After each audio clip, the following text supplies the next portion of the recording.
Welcome back to another episode. I am Stephanie Michelle Swigert, a licensed and school-based speech language pathologist in Los Angeles, California. My pronouns are she, her, and I'm here today with speechtherapypd.com. For anybody that's listening, we are going to talk today about the culture of a company. And what this means is the culture consists of shared beliefs and shared values and considering ethics and goals, for example. And these usually come from the leaders top down.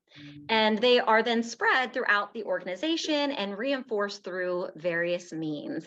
And these beliefs and values then begin to shape how everyone in the company understands, acts, and perceives different aspects of the company. So it is so important and vital to make sure that you resonate with and align with a company's culture if you're going to work for them. So we are going to talk to SLP Contracts Queen, as she's known on Instagram, about the importance of researching and understanding a company's culture as you're moving along in your journey from SLP graduate to SLP CF. So let's welcome SLP Ebony Green, who is CEO and founder of SLP Business Suite, here with us today. Thank you so much, Ebony, for being here. Absolutely. Thank you so much for having me. And I'm just excited that Speech Therapy PD is providing this amazing resource to CFs. I definitely feel like I would have benefited from this as a new graduate stepping into entrepreneurship. And I'm happy to share some just some thoughts and my experience as a business owner, building a company where the company culture was the most important aspect for me. It's one of the main reasons that I decided to start my business. I love that. And you wear so many hats. I'm so excited that you're here. I really wanted to bring you on this show today. I absolutely love the work that you're doing and following you on Instagram at SLP Contracts Queen. You are not just in the field of speech pathology, a wife and a mom, but you just recently did a volunteer trip, which is so amazing. And you just have such a generous heart. So I love reading your posts and keeping up with you. So considering all that you have going on, we are so grateful to have you here and we are excited to dive right in. Again, it's a pleasure to be here. And yes, I do wear many hats, but my passion really lies in teaching and helping moving the profession forward in any way that I can. Oh, awesome. All right, well, let's get started. Let's see what you have for us today. Awesome. Well, yeah, I think that one of the most important aspects of finding a job is researching the culture. As I mentioned, the most important thing for me when I started my business was to have a culture at my organization that provided people with the things that I felt were valuable as speech language pathologist, as a wife, as a mom. And so I know that everyone's home life is different, but generally speaking, one of the first things that I did was I thought about what my core values were at my organization. And those core values have provided me with the insight that I need when I'm thinking about making a decision or changing something in the business. Those core values allow me to communicate with my team exactly what my expectations are for anything from hiring to completing a new project. So I want to say that the basics of company culture start with what are the company's core values.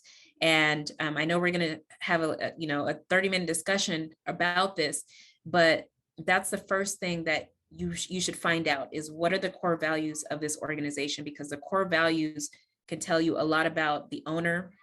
It can tell you a lot about the vision that the owner has for the company. And it can tell you a lot about who works for the organization based on the core values that the company believes in. Okay, I love that. So our own core values and looking at the core values of the company and understanding those. Absolutely.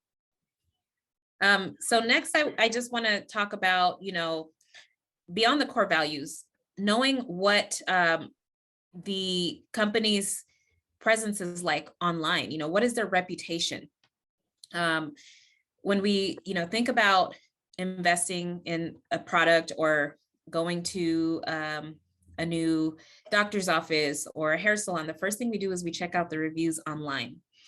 And for my company, when we first got established, we didn't have an online presence. I had to build this business from the ground up. So getting customer reviews was very important for me, but also getting reviews from the therapists that work for my company. And today we have, a team of 40 therapists that work here. We do have an online presence. We do have reviews from therapists who work here. If you check out our Glassdoor page, you'll see, some of their feedback. We have, the Google reviews as well, but it should definitely, be one of the first things that you look at should definitely be, what is the online reputation of the company? What does their online presence look like? And beyond just reviews, are they posting on social media consistently? Are they marketing their products? Are they sharing updates about the business? Are they sharing, who works for the company and kind of what it's like to actually be a part of their team? Most of, the newer generation, they rely more on social media than they do Google to find out information about companies. So it's very important that that the business, stays ahead on those trends and really focuses on creating visibility around their brand. If they are a forward-thinking organization, and if they're an organization that wants to grow and recruit people who are looking for the perfect place to work. So that's the second thing that I think is important. The first, I love that. So let me stop you there for a second. So I love that you mentioned, because the first thing I was thinking is, when I think about my generation, is when I hear a name, I just go to Google and I pop in the name and I'm like, what comes up? But I love how you were very specific in naming some sites that these SLPs to be can go to find reviews of companies. So you mentioned glassdoor.com. And what was the other one that you mentioned? Was there another? just going on a company's Google, searching for them. Oh, that's what it was. Yes. Okay. Yeah. So looking at their Google reviews, or if they have reviews from previous therapists or clients, and getting a feel for that feedback. I love that. Exactly. Okay. That's very helpful. Thank you. Thank you. So moving on to the third thing that I think is important.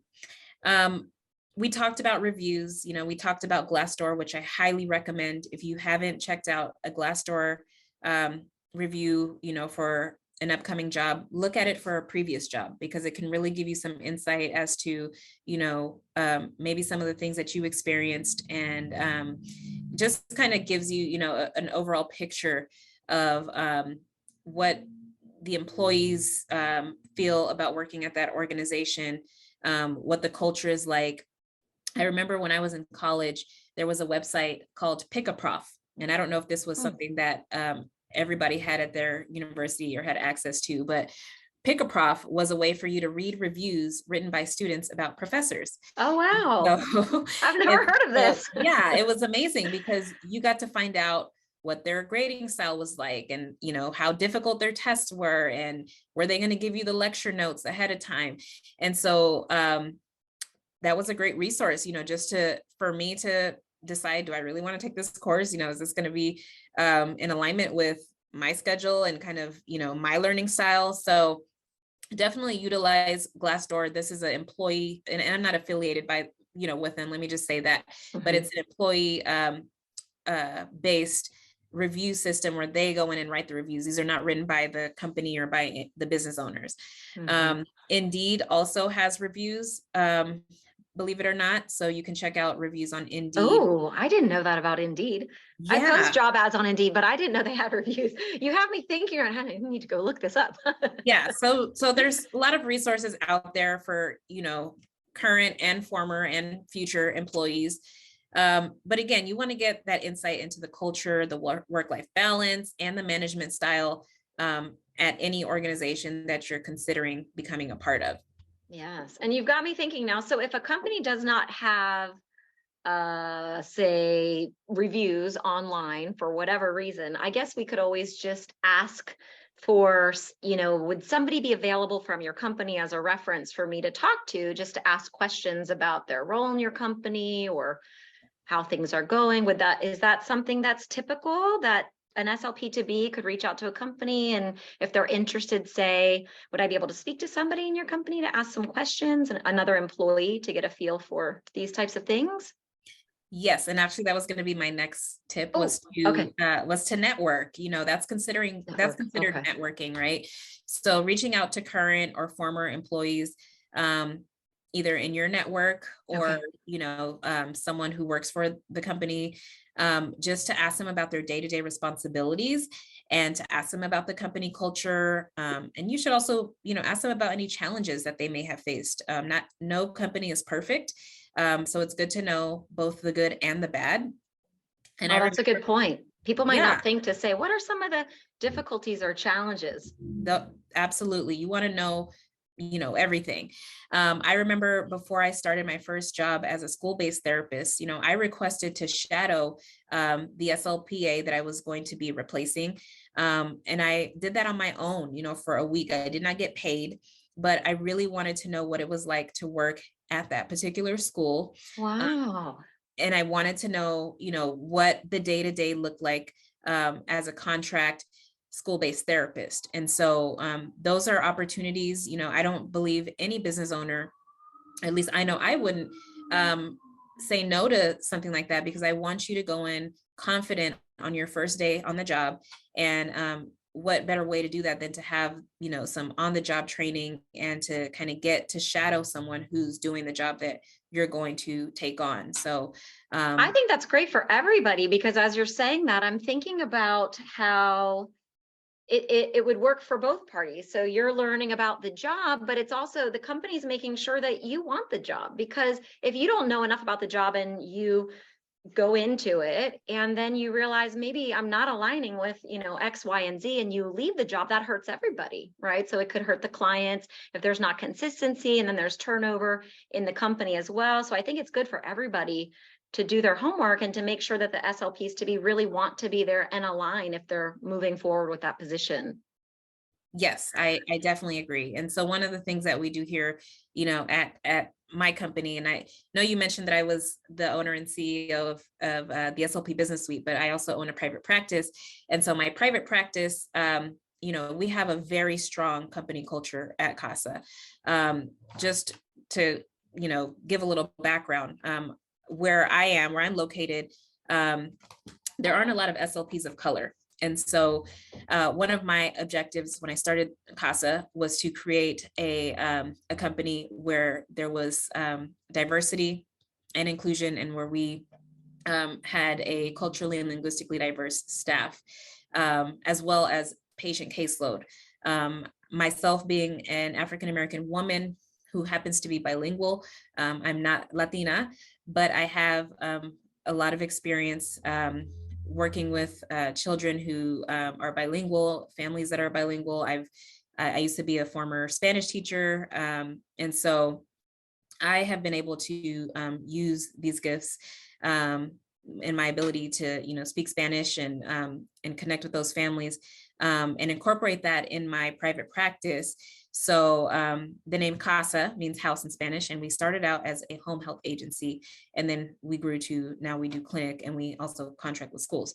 But I said all that to say that the Well, culture. tell us the name of that. So anybody who's listening, if they're looking for a job through you. Oh, absolutely. So the name of the private practice is CASA Speech and Development Services, CASA, and it actually stands for Comprehensive Accessible Services for All. So if you are looking for a home-based or clinic-based or even school-based position, we are always hiring.